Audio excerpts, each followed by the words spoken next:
Трговците се вразумија и ги намалија цените, и доколку истите пак се зголемат, ќе има замрзнување.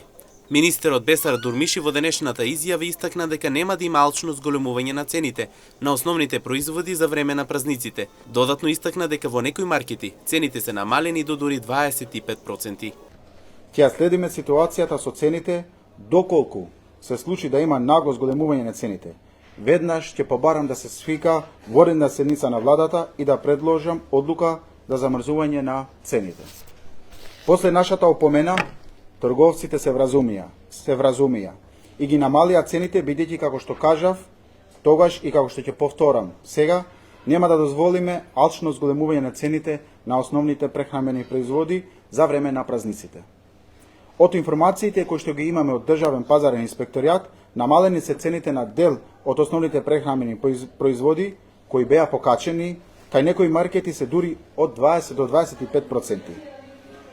Дел од маркетите кои веќе објавија нови флаери се намалени цени на производите кои што беа зголемени изминатите денови, како што се јајца, масло за едење, дел од сувомесната производи и месо, млеко, путер, граф и дополнителни производи.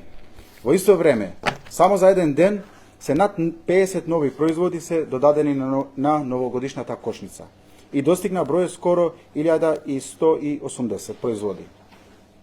Сакам да апелирам уште еднаш до трговците дека веќе нема да толерираме вакво однесување и нема да има опомени како што тоа го направивме сега. Министерот Дурмиши вели дека тековно се следат цените и така ќе се продолжи и во следниот период. Тој најави строги казни за нарушувачите на мерките, па дури и затворање на маркетите.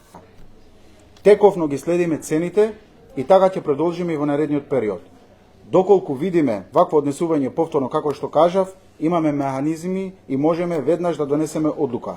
И секако после тоа ќе следуваат казни, па дури и затварање на маркетите. Од Државниот пазарен инспекторат и понатаму вела дека надлежните се на терен и си ја вршат својата должност, а она што додатно го истакнаа дека повеќе нема да има толерирање на било какви неправилности согласно мерката.